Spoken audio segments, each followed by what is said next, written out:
Hi, everybody. Yes, we are live and welcome to day 4 of the StoryFest, curated especially for you by Oxford University Press India. And I am your storyteller, Dr. Shivani Kanodia. Can you hear me? Can you see me? Let me know through the chat box. Drop a C, SEE, if you can see me. Drop a C in the chat box.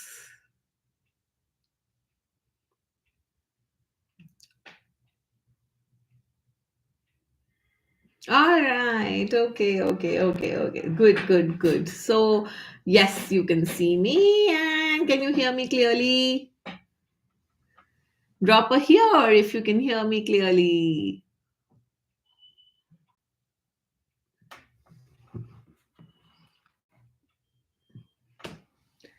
And some of you already know my next question. The next question is: are you joining for the first day, second day, third day, or the fourth day? So, write how many days have you been joining us for? Is it your first day in the Story Fest? Day 4. Yes, it is the day 4, but for how many days have you joined? Is what I want to know.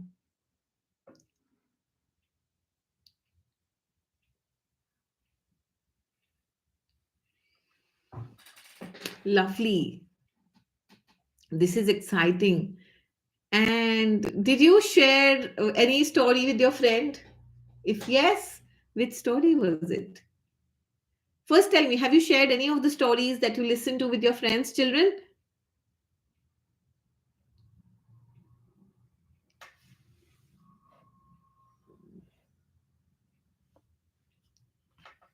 Just give me a moment.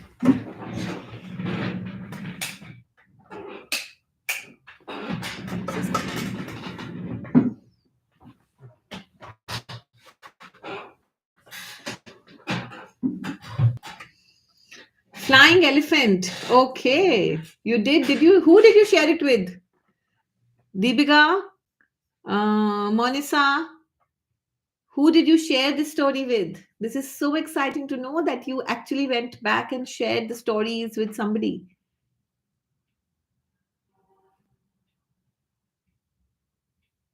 Who did you tell these stories to? With your parents, with your friends, your class teacher?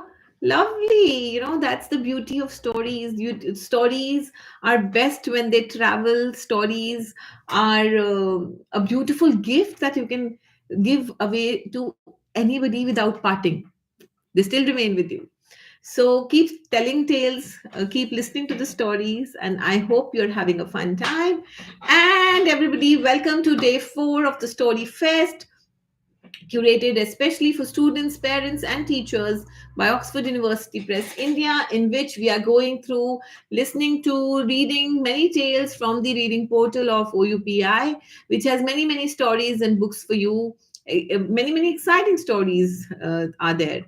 So we on day 1 we talked about the elements of the story. On day 2 we covered and dived deep into the character sketches. Yesterday, we were talking about the writing reflections that, apart from the morals and the summary of the story, what other writing reflections can help you connect with the text better. And today is day 4. And what we want to do today with you is something very exciting. So, like every story has many characters, and usually the story is written from the point of view of one character. Today, we are going to see that what if something changes in that story? What if somebody who did not talk starts talking? What if the baddie had a very good reason to be mean and greedy? What if the person who was good did not want to be? What if the stone and the house in the story started to speak? What if the flying elephant couldn't fly? What if the last tree could not revive? What if Anu could not think of a solution. What if granddaughter was not able to catch the thief? Will something happen in the story? Something will happen. The story will change, the storyline will change, the plot will change, the climax will change, and so will the ending. And today we are here to listen to some stories and also discuss how things change when characters start seeing and listening to the story or seeing the situation in a different light. All right. So, are you all ready for the story? Are you all ready for the story? Please check your system because most of them are able to hear me, which means my audio is working fine. Thank you. Ready, ready, ready. Drop a ready in the chat box, everybody. Drop a ready if you are ready. And I see that quite a few of you are coming back because I can see the call for the story. So now that we are saying call, call, call the story, can we sing this together to bring the story into the live? Call, call, call the story. Call the story. And if you're singing with me, right, sing in the chat box. Call, call, call the story. Call, call, call the story. Call, call, call the story to the light. Call the story, call the story, call the story, call the story to the light. Everybody, call, call the story, call, call the story, call the story, call the story to the light. The first story that I have for you today is the story that most of us would have heard. And let's see what we do with the story. So today, the focus are the fairy tales. And do you know of any fairy tales? Quickly drop name of one fairy tale that you know of in the chat box. The story is here, it's ready to be told. But before I tell you, do you know the name of fa- fairy tales?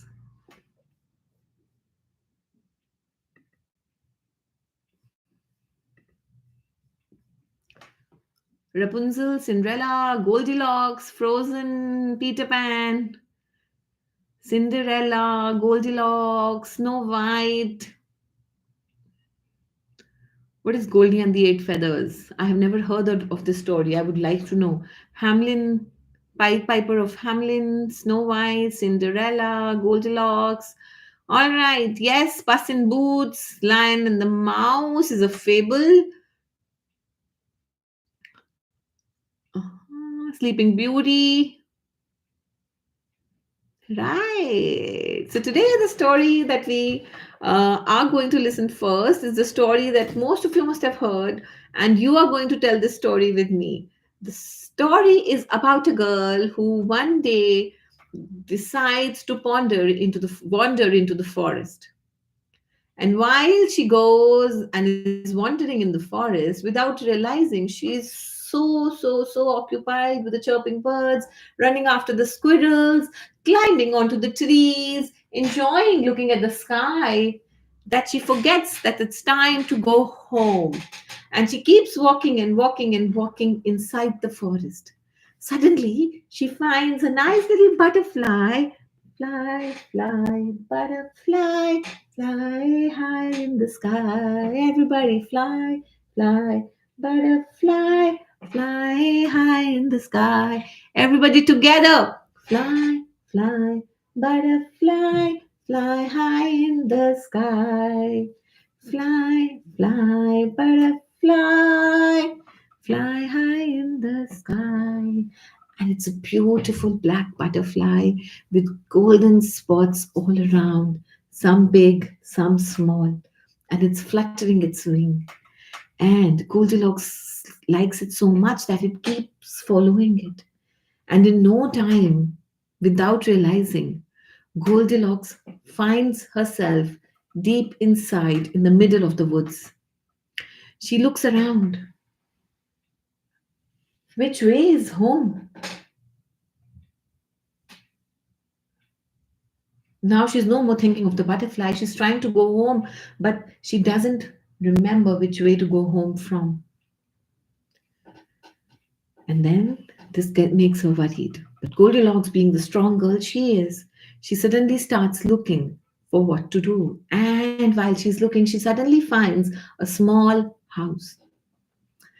She said, "Ah, it's evening and I am hungry too. So let me go inside this house and see what is inside. Let me ask for help." So she walks towards the house and knocks at the door. Nobody answers. She knocks harder. Nobody really opens the door. She tries once more, but nobody comes. She tries to open the door, and what? The door was open all this while. So she gets inside the house. Once she gets inside the house, she sees a nicely laid table. What does she see on the table, everybody? Do you know this story? What does Goldilocks finds on the table? And my second question is, why is she called Goldilocks? Yes, she finds porridge, absolutely. And as she looks at the three bowls of porridge, she picks up from the biggest bowl that is there and picks it up and, ah, it's too hot. She goes to the next bowl, which is medium sized, and she picks up the porridge from that. Ah, too cold, I can't eat it. She goes to the smallest porridge bowl that is and picks up the porridge from that. Ah, just right. And she quickly finishes the entire bowl of porridge. After eating a mouthful of porridge, she is feeling very tired. So she goes to the nearby place where there are three chairs lying. She wants to sit on the biggest of it all. So she sits on the tallest chair and she said, "Ah, it's too big for me." She moves to the next one. "Oh no, this is too small for me." She moves to the next one and she feels just right. And after she has taken a good rest, she moves to the floor upstairs. There she finds three neatly laid made beds. She sleeps on the first one and she says, "Aha, this is too hard." She moves to the second one and she realizes this is too soft. And she moves to the third one to find it just right. And she sleeps there. She falls asleep without realizing that no people might be looking for her. But she's so sleepy after having such a delicious meal that she falls asleep. Now, meanwhile, people to whom this house belonged to come back. Now, as they come back, now who enters the house? Who enters the house, everybody? The three bears. No, I'm not sharing the screen. The three bears come in, and the little bear shouts, "Ah! Somebody has eaten my porridge!" Then he looks at his chair and says, "Oh no, somebody has broken my chair as well." And as they tiptoe and go up, the father says, "Somebody has slept on my bed." Mother says, "Somebody has slept on my bed too." The baby said, "Somebody is still sleeping on my bed." And as Goldilocks wakes up with their sound and noise, she looks at the bears, gets scared, and runs away from the house, never to come back again. And that is the story that you've all heard, isn't it? How many of you had already heard this story? If you already knew this story, write already in the chat box. If it was new for you, write new.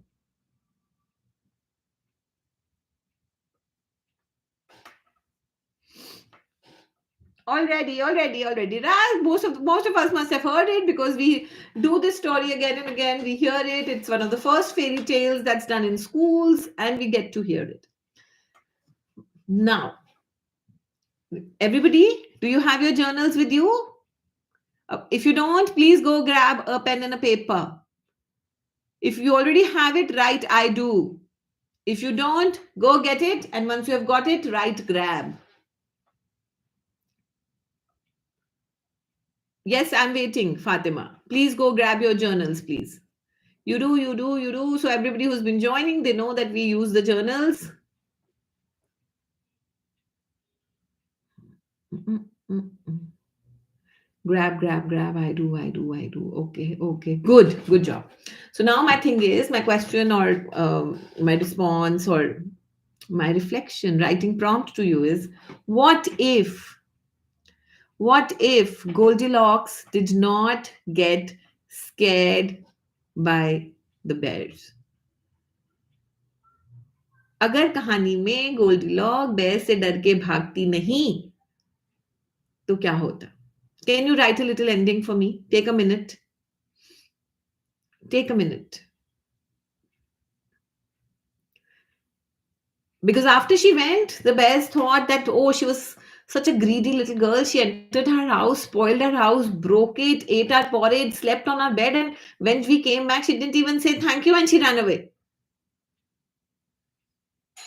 So, what do you think? Goldilocks, she would tell them the story, she would not go. Oh, the bears would kill her if she stayed there.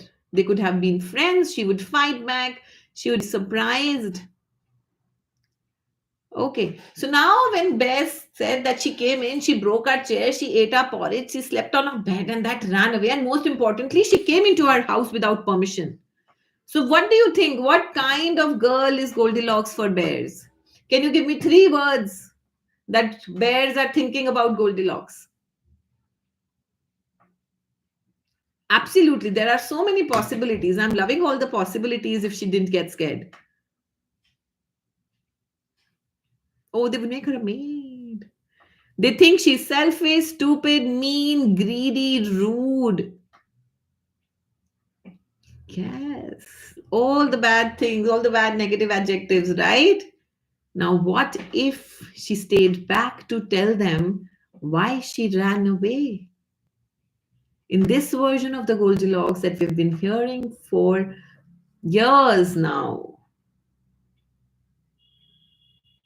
nobody asked Goldilocks why she did what she did. Yes, yes, disrespectful, hungry girl, bad mannered girl, rude. Now tell me, what if Goldilocks told you that, you know what? As soon as I got up, I was scared of the bears because everybody had told me that bears might eat you. And more importantly, I had to rush home. As soon as I got up and I looked at the clock behind you, I saw that it's 10 p.m. and no way I cannot be at home at this time. So I just ran away because I was in a hurry to go home and I did not take time to thank you or say sorry for what I had done. Now, what if Goldilocks stayed back and told the bears that I want to rush home because my mother is waiting? What do you think will happen then?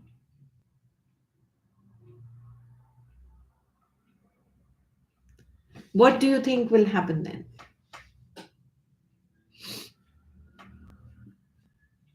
Positivity will come in. Very good, Divash Pradhan. Okay, they will forgive her. Mona says, Fatima says they will understand. Hanalisa says they will help her. Maybe she will, they will help her find her way back home. Bears forgive her, they will let her go, they will forgive care. Okay. So the moment we listen to other characters' perspectives, there are so many possibilities in the stories that open up. And that's what I'm trying to tell you. That there are many possibilities in the story. But only because we're used to listening to the story from one perspective, we miss so much more.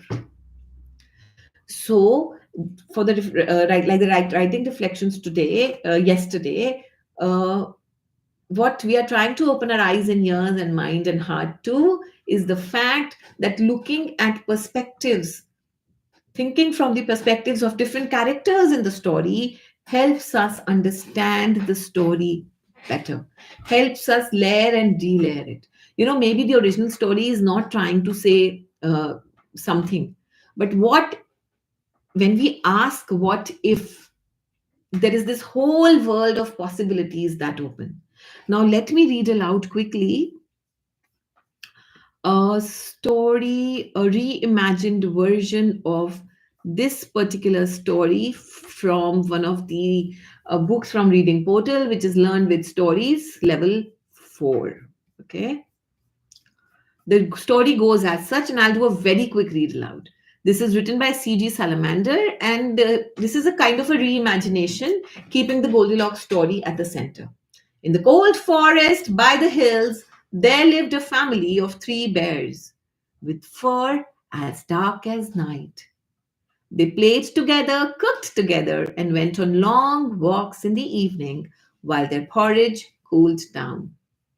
One day, when the bears went out for a walk, they heard a loud buzzing sound. Psst, psst, psst, psst.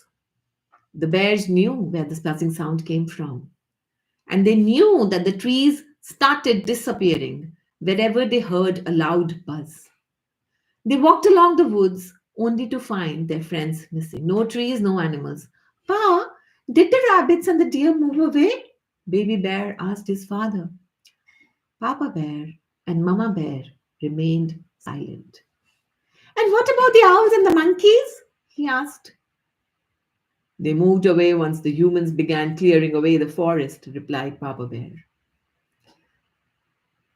Baby Bear was upset. The bears found a trail of plastic bags, empty water bottles, and old clothes as they reached the edge of the woods. What are they, Ma? Baby Bear asked, pointing at a family of humans camping and littering. Let's go home, Papa. Our porridge must have cooled by now, said Mama, finding an excuse to go home. She didn't want to answer what was happening around her. The destruction of the forest worried her, disturbed her. She didn't know what to tell her little one. The bears walked back to their cabin in silence. And when they reached their home, they found their front door wide open. Their living room was dark, and the bears were afraid to enter. Someone's been sitting on my chair, said Papa Bear. Someone's been sitting on my chair, said Mama Bear. And someone's broken my chair, cried Baby Bear. Next, they entered their dining room and were shocked to find the food that cooked spilled everywhere. Someone's been eating my porridge, said Papa Bear. Someone's been eating my porridge, said Mama Bear. And someone's eaten all my porridge, yelled Baby Bear. Then, out of nowhere, the bears heard loud snoring. They tiptoed into their bedroom and stood in front of their beds. Someone's been sleeping on my bed, said Papa Bear. Someone's been sleeping on my bed, said Mama Bear. Someone's been sleeping on my bed and they're still on it, shrieked Baby Bear. The family crowded around Baby Bear's bed, and there was a little human girl on it. Mama Bear tried to wake her up gently, and quickly showing you the girl. Yeah. Ooh, here she is. The little girl opened her eyes, shrieked, and tumbled out of the bed before running out. Can you tell me the expressions on the Goldilocks face right now? Quickly, what are the expressions on the face of Goldilocks? The bears had always thought that humans can only do bad, cutting trees and everything. She's fearful, right? And this surprised the bears. The bears were surprised to see the girl so frightened. The bears didn't mean to scare her, they were just shocked. to find a girl in their home. It was a human child. Why was she here? She had fallen over a rock and had hurt herself. Mama Bear grabbed a handkerchief and offered to her cautiously. The child looked at her with surprise. She didn't know that bears could help. Nobody told her that. Everybody just told her to be away from the forest because bears who could harm lived there. So she was surprised at the kind gesture. She tied it around her hurt knee and got up timidly. I am Goldilocks, she said. Baby Bear came forward, extended his paw, and shook her hand. I'm sorry for entering your house without permission. I shouldn't have broken your chair or eaten your food. Will you please forgive me? Bears nodded happily.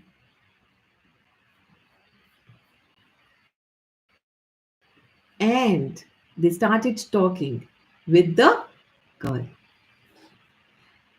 Now, look, just a little conversation and so much is solved. After her visit, Goldilocks spoke to her family and friends. She told them how lovely bears were, not trying to harm humans, rather trying to being friends, and how they took care of her. And together, she told her family and friends that, and they decided to stop chopping down trees and destroying the forests that the animals called their home. They only used the old branches as firewood and stopped building houses inside the forest. They even cleaned up the forest and all the mess they'd made. Finally, everyone was happy and they lived happily ever after. So that was the story of Goldilocks and Three Bears reimagined. Now tell me, had you heard of this version of the story? Did you ever see Goldilocks and bears being friends? If yes, write yes. If no, and this is new for you, write new in the chat box. I, if you have, okay, lovely, lovely, lovely. See, this is what changes when you start looking at different perspectives. If you start looking at the possibilities in the story, sometimes story just begins where it appears to be ending. So this is what I wanted to talk about today: perspectives, different. Both the stories are one. Yes. Now, who will tell me what was the main difference between the two versions that I told you? All right, let's go. Let's do that.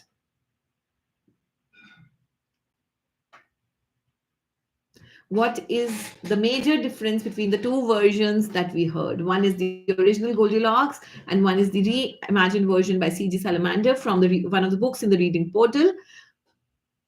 What is old name? Yes, it is. Tell me the main difference. The endings were different. And what was so different in the endings? The bears helped her. Okay. There was a message in the story which told us about a beautiful ecosystem that exists between humans and animals and how one can maintain it. In the original version, the Goldilocks is covered, but in this version, she's brave and bold. Yes, it takes bravery to accept and acknowledge and accept your mistake. Yes, in that version, she just runs away, and in this version, she stays back to talk, to ask for apology. Lovely. Now tell me, which version did you like better? And there is no right or wrong answer to it. I just want to know your point of view.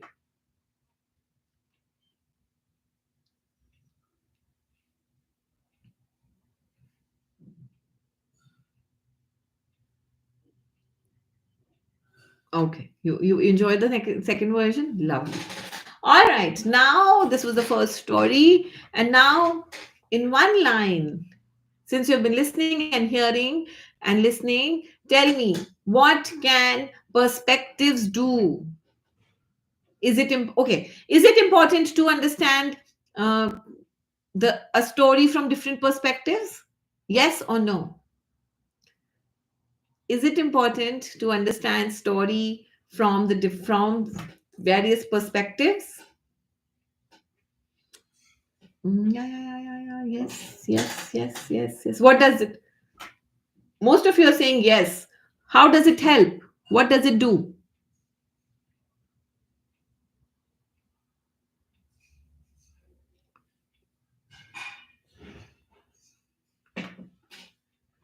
What does it do? How does looking at different perspectives help you to show different point of views? It gives us a new viewpoint. It makes the story more clear.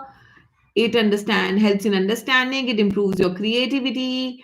What else? What else? It helps us to understand the story better.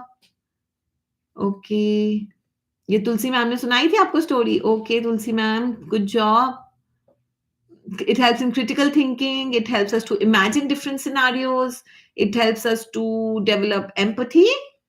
Okay, lovely. So now, are you ready for another story? Another reimagined story?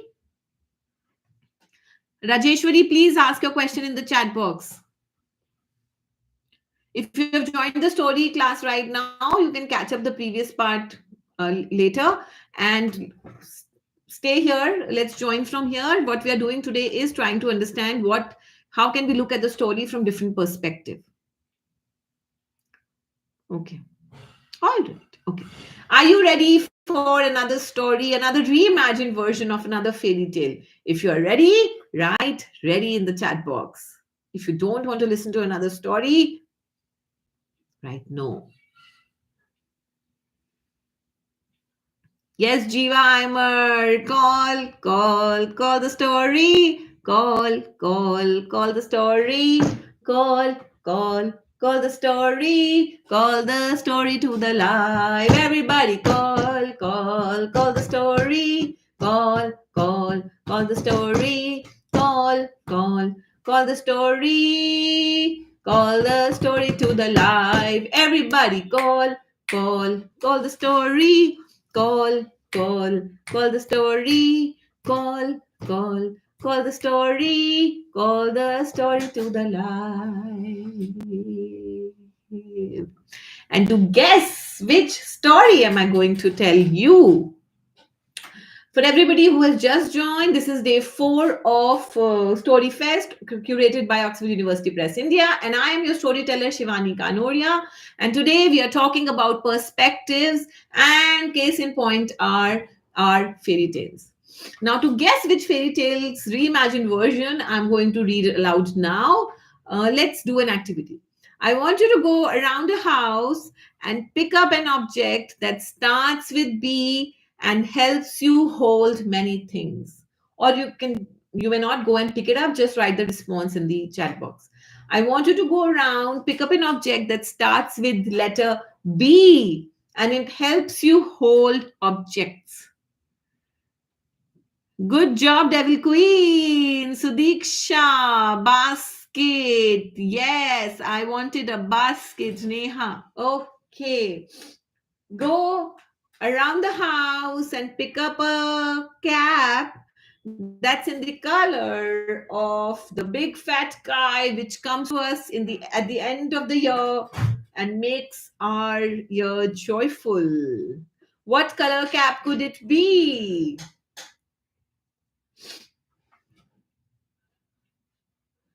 What color cap could be? Yes, I can see some of you have got the story. The red color cap, the basket, and the story is Little Red Riding Hood. So, if you know the story of the Little Red Riding Hood, write yes, write I know in the chat box. If you know the story of the Little Red Riding Hood, write I know in the chat box. I know. Okay, since most of you know the story, let me share my screen and read this aloud. This is again a reimagined version of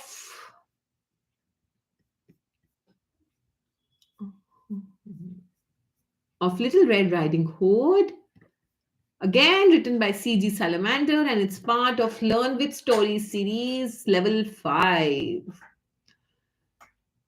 Where is Little Red Riding Hood? Where is she in the original version? Quickly, children. You know the story? Where is she in this version and where is she in the original version? Put both the words together in the chat box. What is the setting of the story in this version and what is the setting of the story in the original version? Put both the words in the chat box.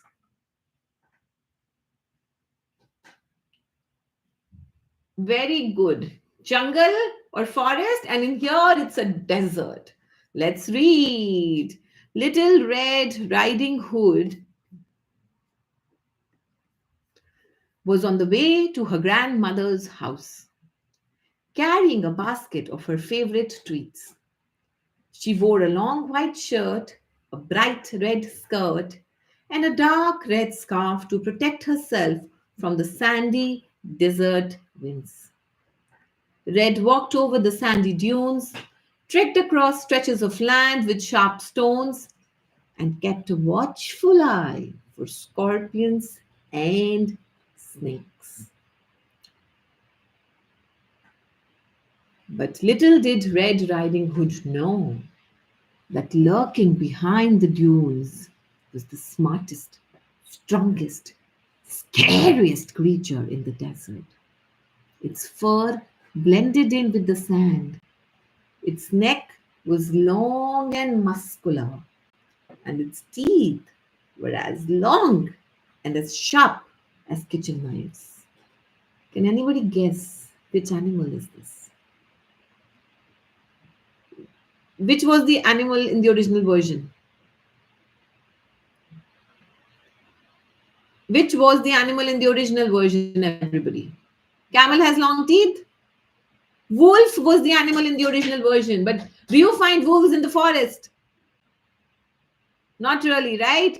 So who do you think is the smartest, strongest, scariest creature in the desert with fur blending with the sand, sharp teeth, long muscular neck? Somebody got it right. Which animals can this be, everybody? Hyena. Absolutely. Whoa. And this hyena, look at this hyena. Can you quickly write what this hyena is thinking in one sentence? Put in the chat box. What do you think is this hyena thinking?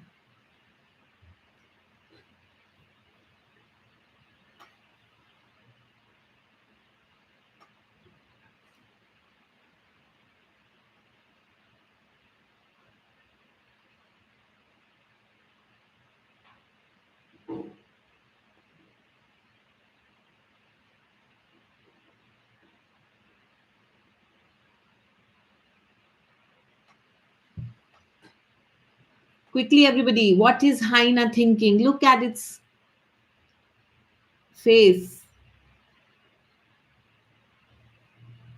In the chat box, what is hyena thinking?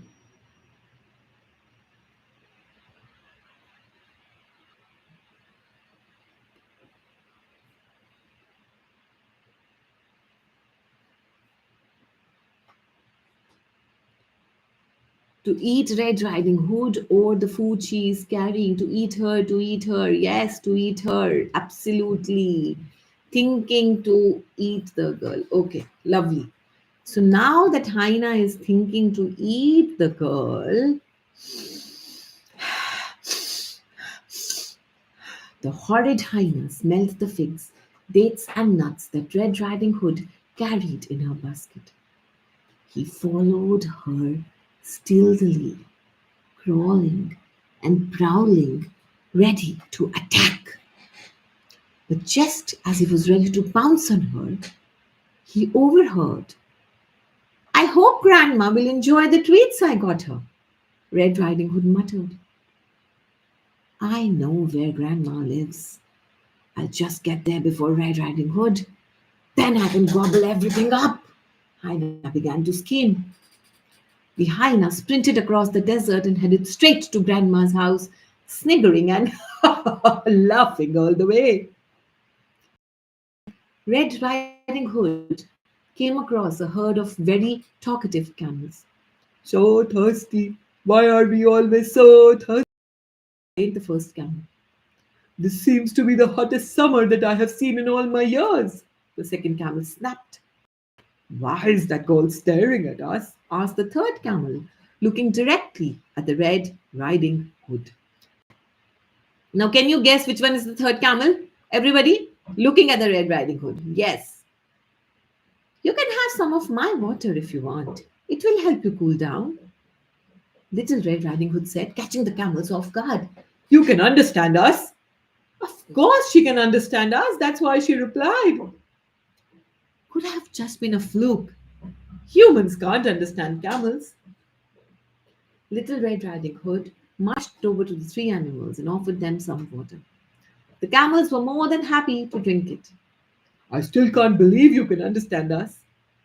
But now that you understand us, we should warn you about something. Beware of the humongous, horrid hyena in the desert. He eats little children like you for dessert. And if you ever come across the hyena, there's only one way to save yourself. And the camels looked at each other and whispered something in the Red Riding Hood's ear. Red Riding Hood thanked the camels for their help and carried on to her grandmother's house. Little did she know that the humongous, horrid hyena was already there and was waiting for her to reach. Red Riding Hood was now just an eye shot away. When she finally reached the house, she saw that it was dark. Are you in, Grandma? Look what I have brought you, Grandma. No, don't turn on the light, a gruff voice said. Are you feeling okay, Grandma? Your voice sounds rough and harsh. Oh, that's just a bad cough. Oh dear. Little Riding Hood pulled up a stool and sat next to her grandmother's bed. Oh my, what a strong neck you have, said Red Riding Hood. Better turn and hear you. And what a strange laugh you have. It's just to amuse you, dear. And what big they are so that I can eat you up. And saying this, the hyena growled, jumping out of the bed and lunging at Red Riding Hood. Little Red Riding Hood froze with fear, but then all at once she remembered the secret the camels had whispered. Can you tell me what is the secret? Can you think of a secret? How can she stop and conquer hyena?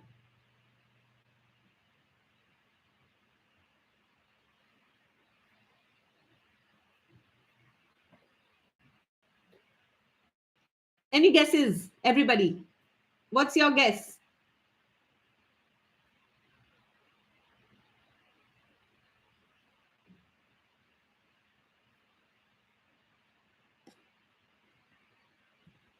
I'll tell you what they told Red Riding. Funniest jokes she could think of. And just as the hyena was about to chomp on her scarf, she told him a very funny joke. Now tell me what the camels would have told her. कैसे रोकना है hyenas को? By telling a joke, absolutely. And then she told him another and another and another, and the hyena closed his ears, pinched its leg, and could control his laughter. Seeing the hyena laughing uncontrollably, Little Red Riding Hood freed her grandmother from the closet where she had been hiding in fear, and they ran towards the door. The two rushed out of the house and ran to look for help. And just like that, they were safe from the horrid hyena and his terrible laughter. So that is the reimagined version of Little Red Riding Hood. Now tell me, had you heard this version of the Little Red Riding Hood to conquer somebody by telling them jokes? Isn't that interesting?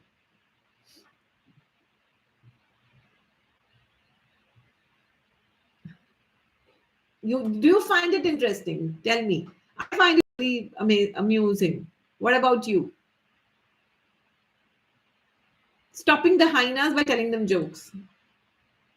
By the way, let me tell you, by making somebody laugh by your jokes is no easy task, okay? What if you had to give a suggestion to stop hyenas? What would be your suggestion?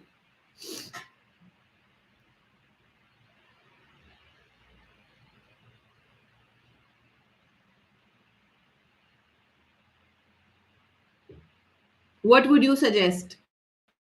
Tell me. Think, be innovative.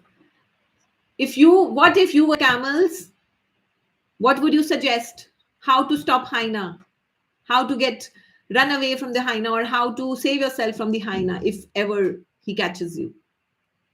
Tickle his tummy. Okay. Scream and run. Don't go there.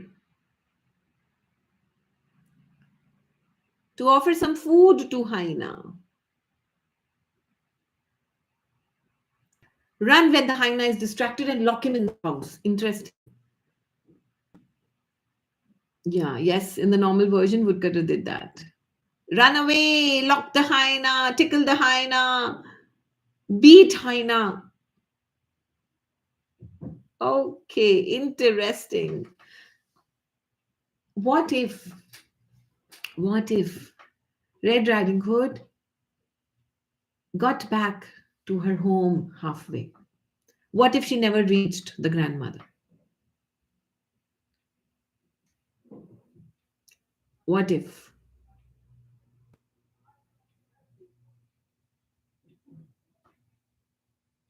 So, see, children, this is just the reimagined versions that I'm reading from the reading portal. If you actually search and find a lot of these fairy tales that have lot of reimagined versions where different characters in the story are telling the story from their own perspective. We can definitely talk about them later. I would also highly recommend you to go and research and find more reimagined and retellings of these stories. There is a term also used for such versions, fractured fairy tales. So write the term fractured fairy tales, and you will find a lot of versions of different fairy tales that come up, which different characters are giving their perspectives and telling the story from their own perspectives. So yes, a lot of things would happen if she would go back. Maybe the story would not have been here. Who would know Red Riding Hood if she just went back and did not decide to face the wolf, right? So this is about today. We heard two fairy tales conclusions. I hope you had fun. I hope you enjoyed. And this gave you some idea about how thinking from point of view of different characters gives a new dimension to a story, can help you hone your creative thinking skills, can help you be more empathetic, can help you understand the story and help it delayer it better. Yes. So quickly in the chat box, one takeaway from today. Quickly in the chat box. Tomorrow is the last day of our Story Fest. I hope you're having fun, and I hope you're enjoying what we are doing. I can see some of you are coming back again and again, and hopefully that we have been able to make it worthwhile. We just didn't want to tell you stories. We really wanted to deep dive and give you some insights on how and what can be done while you're reading stories, so that your stories and your connection with books and stories becomes better. And okay, yes, what did I ask? New version of the you enjoyed the new version of the stories. Somebody said I enjoyed Rona Joy stories. You found it funny, different stories for different folks. We should understand people and animals. Okay. All right, love. And quickly, on the scale of 0 to 10, where are you today? On fun meter, on meter, on story liking meter, on storytelling meter, on listening meter. On scale of 0 to 10, and we use the full scale in our sessions, where are you? How would you rate today's sessions? It's important for me to know. It's important what I can bring better for you. You loved imagining the story in another way? Lovely, lovely. Okay, where are you on the meter? 10, 8, 9, 10. We are doing good. We are doing good. It has been a pleasure interacting with you all, talking to you all. I never feel like that I'm alone in this room. I feel like there are so many of you. You're so prompt in your responses. You're so quick. You're all listening to me so attentively. It's a pleasure. It has been delight running these sessions. And tomorrow is the last day of the Story Fest. Please join us as we deep dive into another aspect, some more stories. and try and understand and make our connection with stories a little better. See you tomorrow. If you will join tomorrow, write, drop a yes in the story, in the chat box.